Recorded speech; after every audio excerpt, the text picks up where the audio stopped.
All right. Good afternoon, YouTube. My name is Steve. This is my first live stream on a new channel related as a sub channel to my primary channel, but this one is specifically for this sort of podcast, live broadcast, whatever you want to call this thing that I've been doing, extemporaneous rants and commentary about things going on. This all started on the 15th of March when I was at a ski resort in Washington State on the first of what was to be a 3-day visit to that resort. I had family visiting from out of town, and at the end of the first day, seated at a restaurant, we were told by our waiter that the entire resort had been shut down. And I started doing live streams. I started doing these streams that day from the ski resort on Facebook.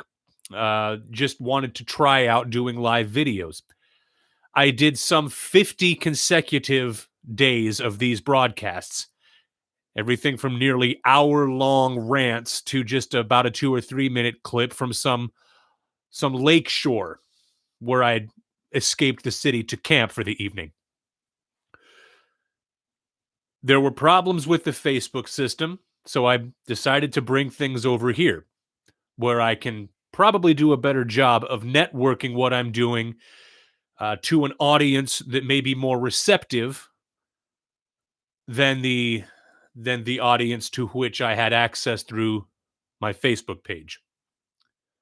I'm excited and enthusiastic at the opportunities that this could bring, although I am a little bit wary after having read some of the things that the CEO of YouTube has had to say with regard to people expressing opinions and asking serious questions about the way our country and our government is handling our current crisis.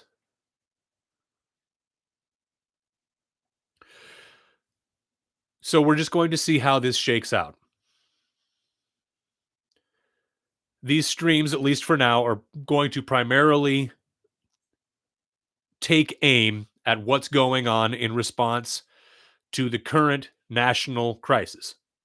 I'm going to choose my words carefully so as not to irresponsibly attract the attention of censorship, because I believe that is a valid concern right now. But I believe that an informed and attentive audience will understand exactly the subject matter to which I refer, even in the absence of certain flagged buzzwords. This could be fun. Let's begin.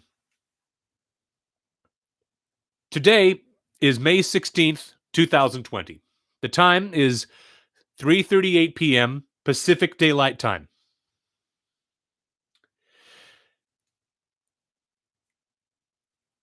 The United States, as of today, is reporting 1,504,036 cases. And as yet, we have lost 89,456 lives to coronavirus.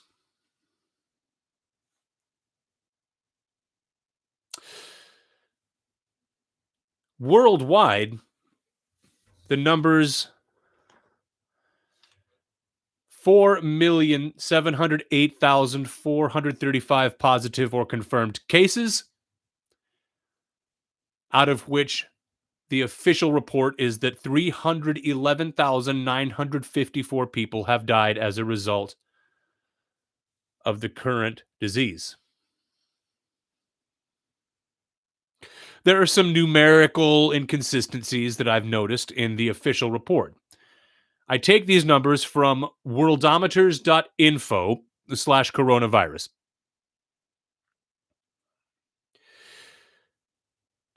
Here's an example of the inconsistency to which I refer. In second place in terms of the overall number of positive or confirmed cases is Spain. They are reporting 276,505 positive or confirmed cases. They are also reporting that 27,563 of their citizens have perished from the disease. Ranked in third place, ranked by the total number of positive or confirmed cases, is Russia. Remember, I said that Spain was looking at around 276,500 cases. Russia's not far behind. They're reporting 272.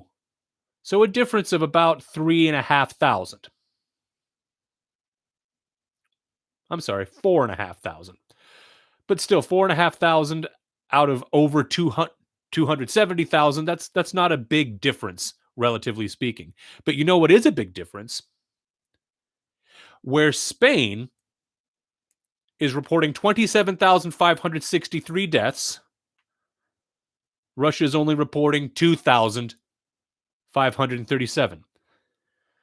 Again, they're both sitting at between 272 and 276,000 cases, very close to each other in terms of the total number of cases. But where Spain is reporting 27,500 cases, or rather deaths, bringing their infection mortality rate to almost precisely 10%, Russia is only reporting 2,537.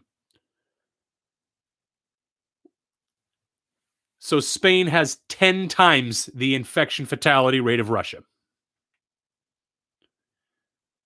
What accounts for such discrepancy?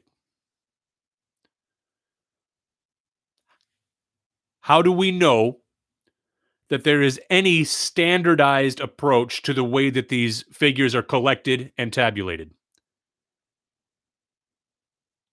And if there isn't,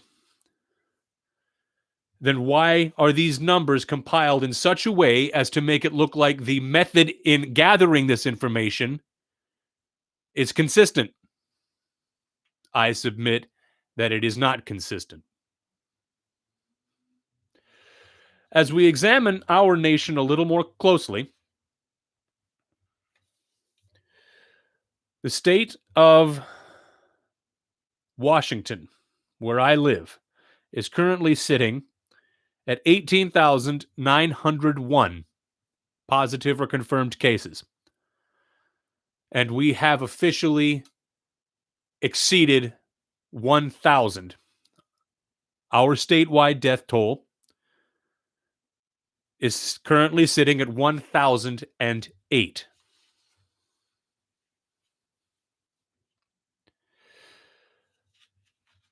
My former home state of Nebraska is far lower on this list. I should have highlighted it, I guess, because I'm having difficulty finding it. There we are, Nebraska. 9,772 cases in my former home state of Nebraska. They're now reporting 119 fatalities. The infection fatality rate is not only showing discrepancies from country to country, but also from state to state. Texas, for instance, has a relatively low infection fatality rate as compared with other states near them. Tennessee is roughly the same.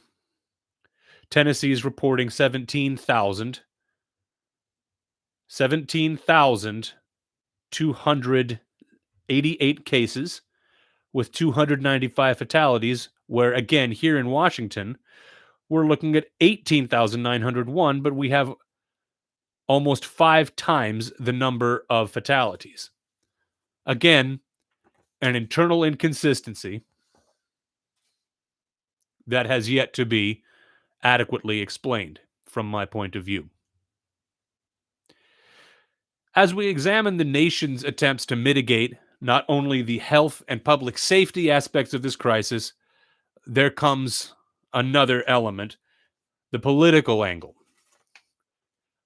From my point of view, it is nothing short of shameful to watch Washington, D.C.'s internal bickering and politicking at a time like this. The most current thing is the news that the House of Representatives has passed a new piece of legislation known as the HEROES Act. I noticed that these little anagrams that these politicians come up with in the text of these bills, it always has to include some kind of moral indicator. The CARES Act, for instance, was the last one. This is the HEROES Act.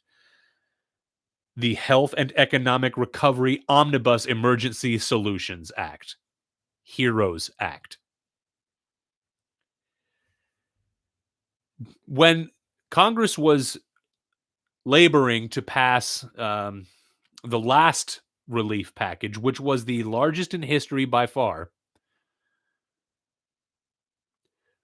the bill that was presented by the Democrats initially was this behemoth of legislation that included many, many different things non-related to the issue at hand, and that is mitigating the damage that is being wreaked upon our society right now as a result of the disease. This seems to be round two.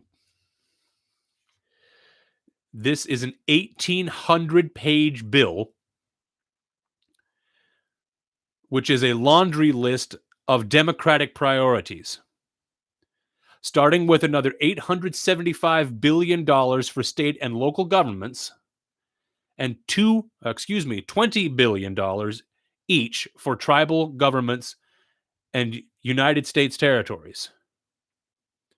The CARES Act included individual payments of $1,200 for every citizen who filed taxes last year, and there are measures in place to allow easier access to that money for people who may have experienced some kind of difficulty in their tax refund this past year.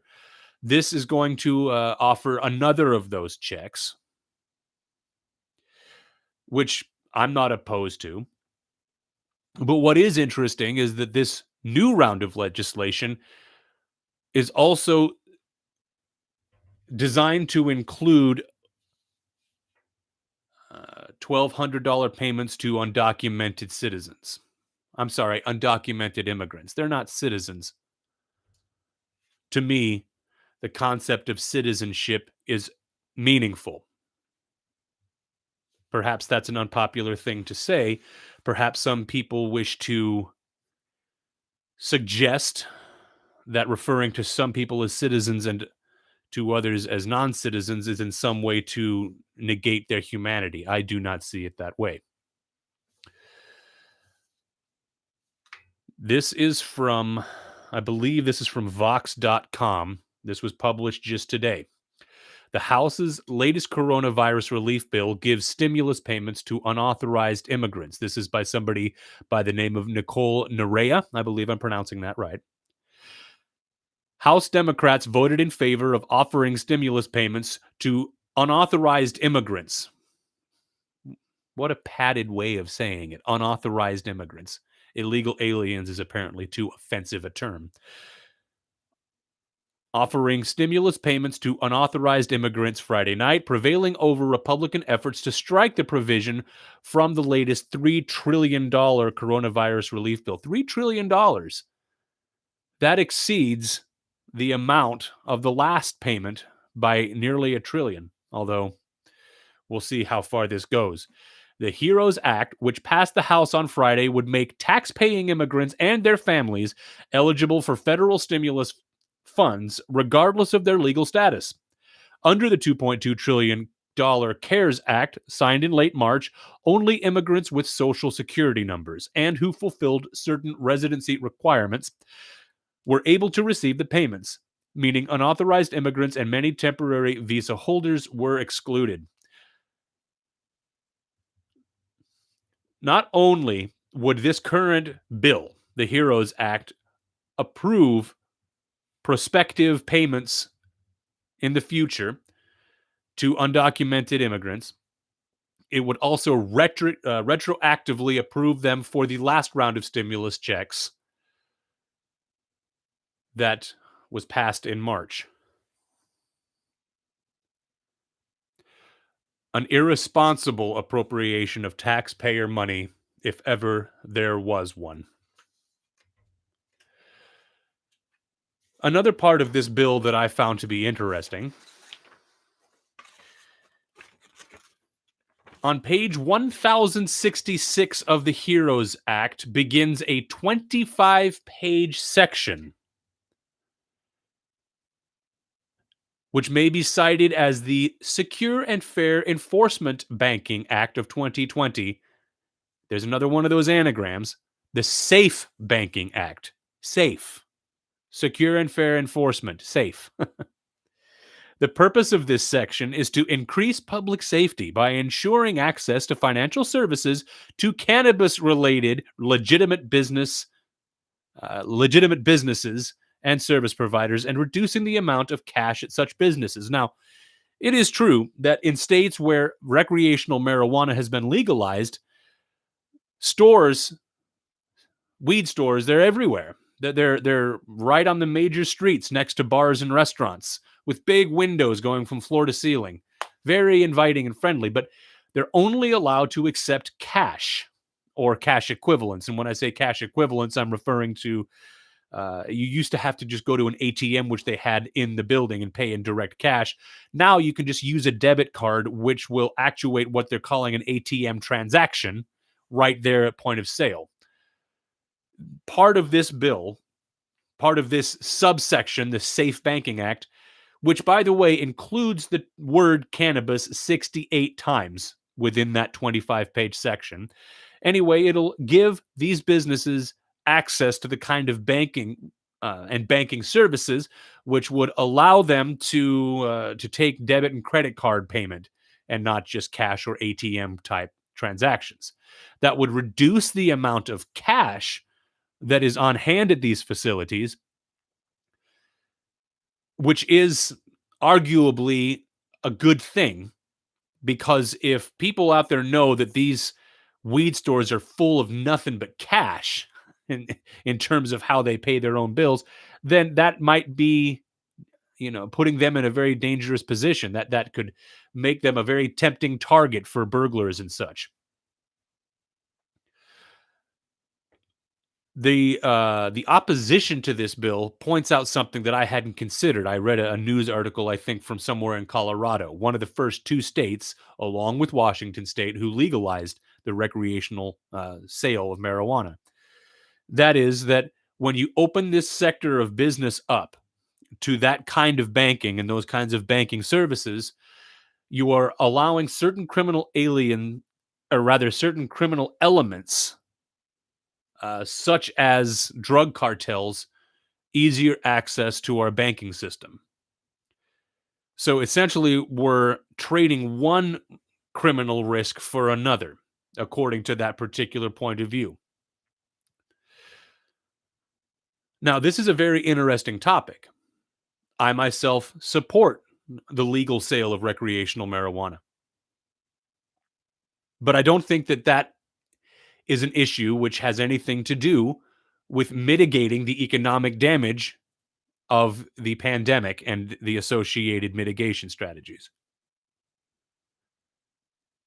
So I don't understand why it's part of this 1,800-page bill. The bill is not going to go further than it already has. 13 Democrats within the House of Representatives opposed it. Some of them opposed it because they didn't feel like it went far enough. There's been talk in the news lately of a $2,000 monthly basic income automatically sent to every citizen. $2,000 a month directly from the government to you. That is not within the HEROES Act. That's something that people are talking about, and it's getting a lot of attention. A lot of people are in favor of it. A lot of people are very much opposed to it. But it's important to note that it's nowhere within this 1,800-page bill. But this bill's not going to pass the Senate. I do not see it as being possible. And if it did, I'm pretty sure that the president would veto it. We went through this last time, a couple months back, and what we came up with was a compromise, notably much, much shorter, not nearly as many pages, and arguably a lot more focused on the crisis at hand. This bill, the HEROES Act, has been described as a wish list. That is precisely how I see it. And there are other things going on within the House. They've given themselves the authority to conduct business by teleconference, by video, by phone. They're also giving themselves the power to vote on things that way. The Senate's not doing that. The Senate, which is under a Republican leadership, as opposed to the House, which is under Democrat control right now.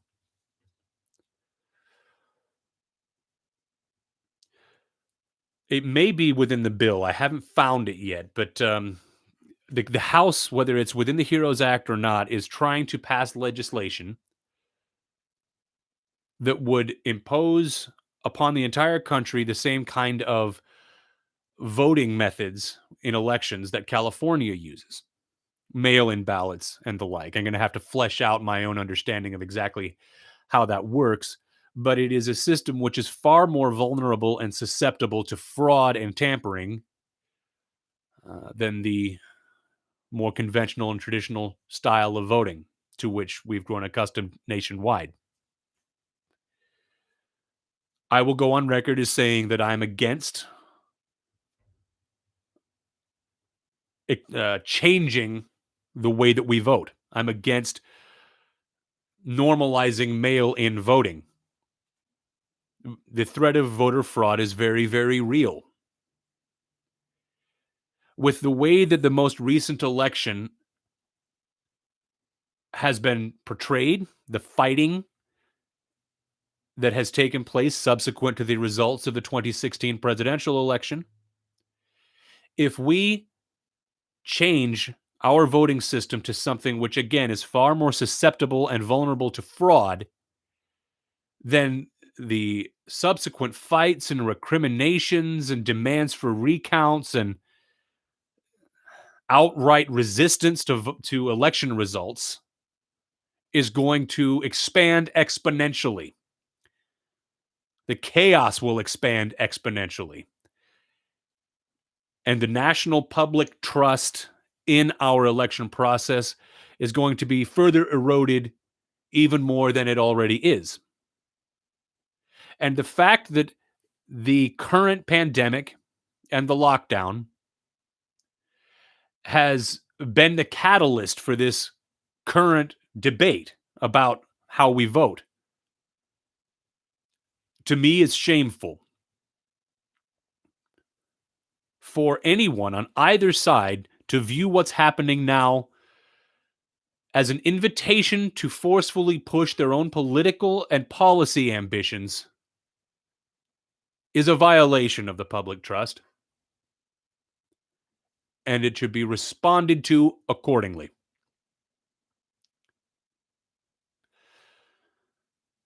That's going to be it for me today.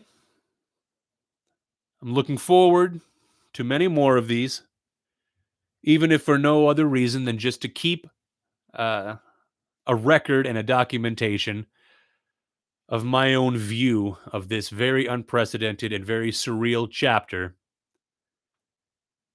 in my life and in the lives of all of us. Thank you for watching and for listening, and be good to each other.